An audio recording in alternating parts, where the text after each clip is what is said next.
नमस्कार, evening news live में आपका बहुत बहुत स्वागत है। मैं हूं आपके साथ कीर्ति अरोड़ा। चलिए खबरों के सिलसिले को शुरू करते हैं। सीएम मान ने पंजाब 'ਚ सरकारी मुलाजमां ਲਈ ਵੱਡਾ फैसला ਲੈਂਦਿਆਂ ऐलान किया है कि पंजाब 'ਚ सरकारी दफ्तर सवेरे 7:30 ਵਜੇ ਤੋਂ ਦੁਪਹਿਰ 2 ਵਜੇ तक खुलणगे। ਇਹ फैसला 2 ਮਈ ਤੋਂ 15 ਮਈ तक लागू रहेगा। इस दे लागू होने ਦੇ ਨਾਲ बिजली बोर्ड ਨੂੰ भी फायदा होएगा ਅਤੇ 300 ਤੋਂ 350 मेगावाट बिजली की खपत ਵਿੱਚ कमी आवेगी। सीएम मान ने कहा कि सानू बिजली की बचत करनी पवेगी और खास करके गर्मियों में प्राइवेट स्कूल और सरकारी स्कूल भी इस फैसले में शामिल होणगे। ਤੇ ਇਹ ਜਿਹੜਾ ਤਰੀਕਾ ਹੈ ਇਹ ਵਿਦੇਸ਼ਾਂ ਦੇ ਵਿੱਚ ਅਪਣਾਇਆ ਜਾਂਦਾ ਹੈ ਕਿ ਤੁਸੀਂ ਦੇਖਦੇ ਹੋਵੋਗੇ ਜਾਂ ਤੁਹਾਡੇ ਦੋਸਤ ਮਿੱਤਰ ਤੁਹਾਨੂੰ ਦੱਸਦੇ ਹੋਣਗੇ, ਕੈਨੇਡਾ ਅਮਰੀਕਾ ਵਾਲੇ ਸਨਲਾਈਟ ਨੂੰ, ਸੂਰਜ ਦੀ ਰੋਸ਼ਨੀ ਨੂੰ ਜ਼ਿਆਦਾ ਇਸਤੇਮਾਲ ਕਰਨ ਵਾਸਤੇ 6-6 ਮਹੀਨਿਆਂ ਬਾਅਦ ਆਪਣਾ ਘੜੀਆਂ ਦਾ ਟਾਈਮ ਬਦਲ ਲੈਂਦੇ ਆ। 1 ਘੰਟਾ ਘੜੀ ਪਿੱਛੇ ਕਰ ਲੈਂਦੇ ਆ ਤਾਂ ਕਿ ਸੂਰਜ ਦਾ ਜਿਹੜੀ ਰੋਸ਼ਨੀ ਉਹਦਾ ਇਸਤੇਮਾਲ ਜ਼ਿਆਦਾ ਕੀਤਾ ਜਾ ਸਕੇ। ਸੂਰਜ ਪਹਿਲਾਂ ਆ ਜਾਂਦਾ, ਫਿਰ 1 ਘੰਟਾ ਅੱਗੇ ਕਰ ਲੈਂਦੇ ਆ ਜਦੋਂ ਸਰਦੀਆਂ ਆ ਜਾਂਦੀਆਂ। ਸੋ ਇੰਡੀਆ ਦੇ ਵਿੱਚ ਇਹ ਪਹਿਲੀ ਵਾਰ ਅਸੀਂ ਤਜਰਬਾ ਕਰ ਰਹੇ ਹਾਂ ਪੰਜਾਬ 'ਚ। ਮੈਨੂੰ ਉਮੀਦ ਹੈ ਸਾਰੇ ਜਾਣੇ ਇਹਦੇ ਨਾਲ ਖੁਸ਼ ਹੋਣਗੇ। ਇੱਕ ਨਵਾਂ ਆਈਡੀਆ, ਇਹਦੇ ਨਾਲ ਬਿਜਲੀ ਦੀ ਬਚਤ ਹੋ ਰਹੀ ਹੈ। ਬਹੁਤ ਸਾਰੀਆਂ ਹੋਰ ਨਾਲ ਲੱਗਵੀਆਂ, ਕਿਉਂਕਿ ਸਰਕਾਰੀ ਮੁਲਾਜ਼ਮ ਨੇ 2 ਵਜੇ ਤੋਂ ਬਾਅਦ ਫਿਰ ਉਹਨਾਂ ਲਈ ਜੇ ਕਿਤੇ ਉਹਨਾਂ ਨੇ ਜਾਣਾ ਹੈ ਕਿਸੇ ਪਰਿਵਾਰਕ ਫੰਕਸ਼ਨਾਂ 'ਤੇ ਤਾਂ ਉਹ ਉਹਨਾਂ ਲਈ 2 ਵਜੇ ਤੋਂ ਬਾਅਦ ਉਹ ਜਿਹੜੇ ਨੇ ਉਹ ਵਿਹਲੇ ਨੇ। ਨਹੀਂ ਤਾਂ ਪਹਿਲਾਂ ਵਾਲਾ ਟਾਈਮ ਜਿਹੜਾ 9 ਤੋਂ 5 ਵਾਲਾ, ਉਹਦੇ ਵਿੱਚ ਬਹੁਤੇ ਅਫਸਰ ਜਿਹੜੇ ਨੇ ਉਹ ਸਟਕ ਹੋ ਜਾਂਦੇ ਸੀ, ਜਾਂ ਜੇ ਉਹਨਾਂ ਨੇ ਕਿਤੇ ਫੰਕਸ਼ਨ 'ਤੇ ਜਾਣਾ ਉਹਨੂੰ ਛੁੱਟੀ ਲੈਣੀ ਪੈਂਦੀ ਸੀ ਮੁਲਾਜ਼ਮਾਂ ਨੂੰ। ਸੋ ਹੁਣ 2 ਮਈ ਤੋਂ ਸਵੇਰੇ 7:30 ਵਜੇ ਪੰਜਾਬ ਸਰਕਾਰ ਦੇ ਸਾਰੇ ਦਫ਼ਤਰ ਖੁੱਲ੍ਹਣਗੇ 2 ਵਜੇ ਤੱਕ ਲਗਾਤਾਰ। 7:30 ਤੋਂ 2 ਵਜੇ ਤੱਕ ਦੁਪਹਿਰੇ ਸਰਕਾਰ ਦੇ ਦਫ਼ਤਰ, ਪੰਜਾਬ ਸਰਕਾਰ ਦੇ ਦਫ਼ਤਰ ਖੁੱਲ੍ਹਣਗੇ। ਮੈਂ ਵੀ ਆਪਣੇ ਦਫ਼ਤਰ 7:30 ਵਜੇ ਪਹੁੰਚੂੰਗਾ ਅਤੇ ਮੈਨੂੰ ਉਮੀਦ ਹੈ ਕਿ ਇਸ ਫੈਸਲੇ ਨਾਲ ਬਹੁਤ ਸਾਰੇ ਜਿਹੜੇ ਲੋਕ ਨੇ ਉਹ ਫਾਇਦੇਮੰਦ ਰਹਿਣਗੇ ਅਤੇ ਉਹਨਾਂ ਨੂੰ ਫਾਇਦਾ ਹੋਊਗਾ। ਅਤੇ ਨਾਲ ਨਾਲ ਇਸ ਤਜਰਬੇ ਤੋਂ ਹੋ ਸਕਦਾ ਹੈ ਅਗਲੇ ਦਿਨਾਂ 'ਚ ਅਸੀਂ ਹੋਰ ਵੀ ਜ਼ਿਆਦਾ ਫਾਇਦਾ ਉਠਾਈਏ। खबर 'ਚ ਅੱਗੇ ਵਧਾਂਗੇ। ਜਲੰਧਰ ਤੋਂ ਕਾਂਗਰਸ ਦੇ ਸੰਸਦ ਮੈਂਬਰ ਚੌਧਰੀ ਸੰਤੋਖ ਸਿੰਘ ਦਾ ਦੇਹਾਂਤ ਹੋਣ ਤੋਂ ਬਾਅਦ ਲੋਕ ਸਭਾ ਦੀ ਇਹ ਸੀਟ ਖਾਲੀ ਹੋ ਗਈ ਹੈ ਅਤੇ ਇਸ ਦੇ ਨਾਲ ਅੱਜ ਭਗਵੰਤ ਮਾਨ ਤੇ ਹਰਪਾਲ ਸਿੰਘ ਚੀਮਾ ਨੇ ਮੀਟਿੰਗ ਕੀਤੀ ਹੈ। ਤੇ ਤੁਹਾਨੂੰ ਦੱਸ ਦਈਏ, ਪੰਜਾਬ ਦੀਆਂ ਸਿਆਸੀ ਪਾਰਟੀਆਂ ਵੱਲੋਂ ਇਸ ਸੀਟ ਤੇ ਜਿੱਤ ਹਾਸਲ ਕਰਨ ਦੇ ਲਈ ਅੱਡੀ ਚੋਟੀ ਦਾ ਜ਼ੋਰ ਲਗਾਇਆ ਜਾ ਰਿਹਾ ਹੈ। बीते दिनी पंजाब की सत्ता ते काबज आम आदमी पार्टी वालों जमीनी चोण लई अपने उम्मीदवार का ऐलान किया गया। आम आदमी पार्टी ने हाल ही विच कांग्रेस पार्टी नूं छड्ड के आए सुशील रिंकू नूं उम्मीदवार ऐलानिया है, जिस तो बाद आम आदमी पार्टी वालों सूबा के इंचार्ज और मुख मंत्री भगवंत मान ने खजाना मंत्री हरपाल सिंह चीमा नूं जलंधर चोण लई आम आदमी पार्टी का इंचार्ज नियुक्त किया है। राज सभा मैंबर राघव चड्डा ने केंद्रीय वित्त मंत्री निर्मला सीतारमन नूं पंजाब 'ਚ हाल ही 'ਚ पए मीह कारण फसलों ते होए नुकसान बारे पत्र लिख के मंग की है। अजिही स्थिति 'ਚ पंजाब नूं विशेष पैकेज दिता जाए। मीह कारण फसलों का काफ़ी नुकसान होया है ते सूबा ने सरकार नूं अपनी तरफों मुआवजा का ऐलान भी दिता है, पर फिर भी किसानों नूं मदद की लोड़ है। जानकारी मुताबक राघव चड्डा ने शुक्रवार नूं सूबे के ਵੱਖ-ਵੱਖ ਪਿੰਡਾਂ ਦਾ ਦੌਰਾ ਕੀਤਾ ਸੀ। इस दौरान उन्होंने किसानों नाल मुलाकात करदिया उन्हां दीयां मुश्किलां जानियां अते इन्ना ही नहीं, बारिश कारण फसलों का नुकसान जानन लई उन्होंने खेतां दा भी दौरा किया है। देखो, भगवंत मान सरकार जिहड़ी है वो ते मैनूं लगदा है हिस्टरी च सब तो वध मुआवजा दे रही है, मैक्सिमम कंपनसेशन दे रही है। ठीक है ना जी। सत श्री अकाल जी। ਅੱਜ ਮੈਂ ਰਾਜ ਸਭਾ ਮੈਂਬਰ ਹੋਣ ਦੇ ਨਾਤੇ ਪੰਜਾਬ ਦੇ ਇੱਕ ਲੈਟਰ ਵੀ ਲਿਖ ਰਿਹਾ, ਚਿੱਠੀ ਲਿਖ ਰਿਹਾ ਫਾਈਨੈਂਸ ਮਿਨਿਸਟਰ ਨੂੰ, ਤੇ ਉਹ ਲੈਟਰ ਦੇ ਵਿੱਚ ਮੈਂ ਤੁਹਾਡੀ ਸਾਰੀ ਜਿੰਨੀ ਵੀ ਪ੍ਰੋਬਲਮ ਹੈਗੀ ਉਹਨੂੰ ਬਿਆਨ ਕਰਾਂਗਾ ਤੇ ਸੈਂਟਰ ਵੱਲੋਂ ਵੀ ਅਸੀਂ ਇਹ ਮੰਗ ਕਰਾਂਗੇ ਕਿ ਜਿੰਨਾ ਮੈਕਸਿਮਮ ਕੰਪਨਸੇਸ਼ਨ ਪੰਜਾਬ ਵਾਸਤੇ, ਪੰਜਾਬ ਦੇ ਕਿਸਾਨਾਂ ਵਾਸਤੇ ਦੇ ਸਕਦੇ ਹੋ ਦਿਓ। ਤੇ ਮੈਨੂੰ ਲੱਗਦਾ ਹੈ ਕਿ ਜਿੰਨੀ ਰਾਜ ਸਰਕਾਰ ਹੁੰਦੀ ਹੈ, ਪੰਜਾਬ ਦੀ ਸਰਕਾਰ ਹੈ, ਭਗਵੰਤ ਮਾਨ ਸਾਹਿਬ ਦੀ ਸਰਕਾਰ, ਉਹ ਤੇ ਜਿੰਨਾ ਕਰ ਸਕਦੀ ਹੈ ਉਹ ਤਾਂ ਕਰ ਹੀ ਰਹੀ ਹੈ। ਅੱਜ ਤੋਂ ਪਹਿਲਾਂ ਕਦੇ ਵੀ 15,000 ਰੁਪਏ खबरों के सिलसिले को आगे बढ़ाएंगे। सीएम केजरीवाल ने पूर्वी दिल्ली के विनोद नगर में एक सरकारी स्कूल की इमारत की आधारशिला रखी है। इस दौरान सीएम केजरीवाल ने कहा कि ये इमारत किसी भी विदेशी स्कूल और यूनिवर्सिटी की बिल्डिंग की तरह शानदार होगी। मनीष सिसोदिया ने इस इमारत का प्लान बनाया था। सिसोदिया की ओर से शुरू की गई शिक्षा क्रांति को हम मिशन मोड पर ऐसे ही जारी रखेंगे। 75 साल में जो धीरे धीरे करके सरकारी स्कूलों का बेड़ा गर्क किया गया, गरीबों ने तो सपना देखना ही बंद कर दिया था। गरीबों के बच्चों ने तो सपने देखने ही बंद कर दिए थे। उनको तो लगता ही नहीं था कि हम भी कुछ बन सकते हैं। जिस शख्स ने, पता नहीं, कुदरत कहते हैं ना, समय एक जैसा नहीं रहता, समय बदलता है। तो अपने देश का भी समय बदल रहा था। देश की किस्मत थी कि मनीष सिसोदिया जैसा शख्स आया और उसने दिल्ली के अंदर ये शिक्षा क्रांति करके दिखाई। और आज दिल्ली की देखा देखी पूरे देश में गरीबों के बच्चे सपने देखने लगे। उनको लग रहा है एक दिन हमारे राज्य के अंदर भी ठीक होगा सब कुछ। उस राज्य के लोग सोचते हैं एक दिन हमारे यहाँ भी अब स्कूल ठीक होंगे, हमारे यहाँ भी स्कूल ठीक होंगे, जैसे दिल्ली में हुए हमारे भी स्कूल ठीक होंगे। पूरे देश के अंदर एक उम्मीद पैदा हुई है।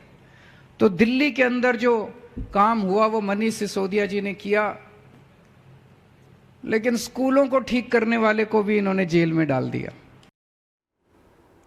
इसी के साथ साथ बीजेपी पर इल्जाम लगाते हुए सीएम केजरीवाल ने कहा कि एक तरफ हम नए नए स्कूल बना रहे हैं, वहीं बीजेपी वाले एमसीडी का स्कूल तोड़कर अपना दफ्तर बना रहे हैं। अगर बीजेपी अपना दफ्तर तोड़कर स्कूल बनाती है तो उनका इतिहास में नाम होता। आज ये ईस्ट विनोद नगर का स्कूल है। यहाँ पे अब इस स्कूल की भी दूसरे स्कूलों की तरह नई बिल्डिंग बनने जा रही है और बहुत शानदार स्कूल बनाया जाएगा। आप लोग इसकी तस्वीरें जरा अपने टीवी चैनल पे दिखा देना कि जब ये स्कूल बनके तैयार होगा वो कैसा दिखाई देगा। बिल्कुल कोलंबिया यूनिवर्सिटी की तरह ये स्कूल दिखाई देगा। सरकारी स्कूल है, इसमें लिफ्ट लगेंगी जैसे दूसरे सरकारी स्कूलों में लग रही हैं। तो शिक्षा के क्षेत्र में एक जो क्रांति मनीष सिसोदिया जी ने शुरू की थी, उनका काम आगे बढ़ता जा रहा है। इन लोगों ने मनीष जी को तो जेल में डाल दिया, लेकिन मनीष जी के काम को किसी हालत में रुकने नहीं दिया जाएगा। मनीष जी के विचारों को कोई नहीं रोक सकता। तो आज यहाँ मैंने देखा बहुत सारी माताएं बहनें आई थी, उनकी मदर्स आई थी बच्चों की, वो बहुत खुश थी कि इतना अच्छा स्कूल बनके तैयार हो रहा है। इस स्कूल में ऑलरेडी 4 फॉरेन लैंग्वेजेस सिखाई जा रही हैं, फ्रेंच, जर्मन, जापानीज और स्पेनिश। दिल्ली में कौन सा ऐसा प्राइवेट स्कूल है, चाहे बड़े से बड़े प्राइवेट स्कूल ले लो, जहाँ पे इस किस्म की पढ़ाई होती है। तो अब बहुत अच्छी पढ़ाई गरीबों के बच्चों को मिल रही है। हमारे देश के बच्चों को अच्छी शिक्षा मिलेगी तभी तो देश आगे तरक्की करेगा। अगली मुख्य खबर हिमाचल प्रदेश से है। हिमाचल प्रदेश युवा कांग्रेस ने शुक्रवार शाम को कांग्रेस के पूर्व अध्यक्ष राहुल गांधी को लोकसभा से अयोग्य ठहराए जाने के खिलाफ लोकतंत्र बचाओ शांति मार्च निकाला, जिसमें युवा कांग्रेस के सदस्यों ने मशाल जलाकर मार्च निकाला। आपको बता दें, युवा कांग्रेस की ये यात्रा कांग्रेस भवन से शुरू हुई और राजभवन में समाप्त हुई। इस मार्च में हिमाचल प्रदेश के मुख्यमंत्री सुखविंदर सिंह सुक्खू और भारतीय युवा कांग्रेस के राष्ट्रीय अध्यक्ष बीवी श्रीनिवास भी शामिल हुए। हाथों में मशाल और तख्तियां लिए सैकड़ों प्रदर्शनकारियों ने राहुल गांधी के समर्थन और नरेंद्र मोदी के नेतृत्व वाली सरकार के खिलाफ नारे भी लगाए। विरोध में भाग लेने वाले और हाथों में मशाल पकड़े मुख्यमंत्री सुखविंदर सिंह ने केंद्र पर आरोप लगाते हुए केंद्र सरकार ने राजनीतिक षड्यंत्र के तहत राहुल गांधी की संसद सदस्यता को रद्द किया है। सुक्खू ने सरकार पर आरोप पड़ते हुए कहा कि जिस कांग्रेस पार्टी ने देश में 75 साल तक लोकतंत्र को मजबूत किया है, भाजपा उसे कमजोर करने की कोशिश कर रही है। उन्होंने कहा कि कांग्रेस पार्टी लोकतंत्र की हत्या नहीं होने देगी।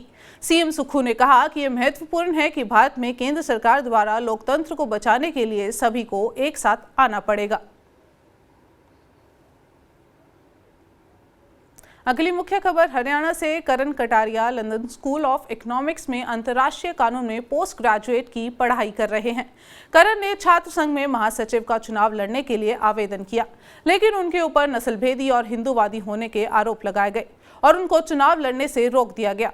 इस बात से आहत होकर करण कटारिया ने अपने सोशल अकाउंट पर एक वीडियो जारी किया, जिसमें उसने लंदन में रंग भेद होने की बात कही और बताया कि उनके हिंदू होने के कारण उन्हें लंदन में महासचिव का चुनाव लड़ने से रोक दिया गया है और उन पर गलत आरोप लगाकर उन्हें बदनाम करने की कोशिश भी की गई। इस पर सीएम मनोहर लाल ने कहा कि रंग भेद के आधार पर करण का नामांकन रद्द करना बहुत ही निंदनीय है। सीएम ने कहा, मैंने अपने छात्र और उनके परिवार को आश्वासन दिया है कि इस पर हर संभव कदम उठाया जाएगा। इस संदर्भ में सीएम ने करण कटारिया के गुरुग्राम स्थित घर पर पहुंचकर उनके परिजनों से मुलाकात की और परिजन और करण की सुरक्षा की व्यवस्था करने की भी भरोसा दिलाया।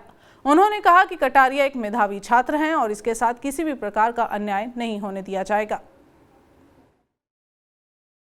और उन्होंने अपने वहाँ छात्र संघ के चुनाव के लिए फार्म भरा था, लेकिन वहाँ की जो छात्र यूनियन के लोगों के अपने को जो नियम रहे होंगे उसमें जो भी रहा होगा, उन्होंने उनका जो नामांकन पत्र है वो कैंसिल कर दिया, रद्द कर दिया।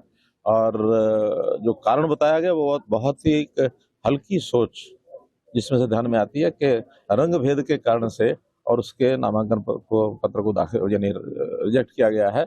इसका हम लोगों ने यहाँ से ही विरोध किया। मैंने स्वयं वहाँ के जो हाई कमिश्नर उनको पत्र लिखा था और उन्होंने परसों हमको वापस जवाब भी दिया कि हम इस प्रकार का नहीं होने देंगे, इसकी इंक्वायरी करेंगे। और इंक्वायरी के लिए भी हमने उसमें लिखा है और साथ में उसकी करण कटारिया की सुरक्षा की भी पूरी व्यवस्था की जाए, ऐसा भी हमने लिखा। उन्होंने आश्वासन दिलाया है कि हम इनकी पूरी सुरक्षा रखेंगे और इस पर जांच भी करेंगे। तो मैं समझता हूँ कि हाई कमीशन और वहाँ की सरकार इस बारे में ध्यान करेगी, किसी प्रकार का कोई भी सुरक्षा में चूक उनकी न रहे, पूरा प्रबंध वहाँ से करेंगे। तो आज उसी संदर्भ में उनके माताजी, उनकी बहन और उनके परिवार के अन्य लोग, उनसे मैं मिलने के लिए आया था और उनको मैंने विश्वास दिलाया कि हम पूरी मदद करेंगे, हमेशा किसी प्रकार की कोई कठिनाई नहीं आने देंगे। आज केंद्रीय कानून और न्याय मंत्री किरण रिजिजू ने जम्मू कश्मीर के एलजी मनोज सिन्हा से मुलाकात की और इस दौरान शरद पवार द्वारा दिए गए बयान पर उन्होंने कहा कि एक नेता के रूप में विफल रहे राहुल गांधी को बढ़ावा देने के लिए ये मुद्दा बनाया जा रहा है। और इसके साथ ही अमित शाह का जो ये कहना है कि राहुल गांधी संसद को परेशान कर रहे हैं, ऐसा वो अमित शाह बिल्कुल सही कह रहे हैं। इसके साथ ही तेलंगाना पर कांग्रेस नेता के बयान पर कहा कि वे राहुल गांधी के खिलाफ फैसला देने वाले जज की जीभ काट देंगे, पर किरण रिजिजू ने कहा कि कांग्रेस आपातकाल के बाद से ही न्यायपालिका को धमका रही है। जम्मू कश्मीर के युवाओं को भारत के खिलाफ करने के लिए पाकिस्तान नए नए हथकंडे अपनाता रहता है। हालांकि कई बार वे इसमें सफल भी होता है। इससे जुड़ी एक रिपोर्ट में बड़ा खुलासा हुआ है। जानकारी के मुताबिक साल 2017-18 के दौरान जम्मू कश्मीर के 54 युवकों के पासपोर्ट को लेकर पाकिस्तान गया था, जिसमें से अन्य युवक सुरक्षा बलों ने उनके परिजनों से मिलकर वापस मुख्य धारा में लाने में सफलता पाई है। रिकॉर्ड के अनुसार इसमें से 26 युवक हथियारों के साथ बॉर्डर पर घुसपैठ कर कश्मीर में दाखिल हुए थे।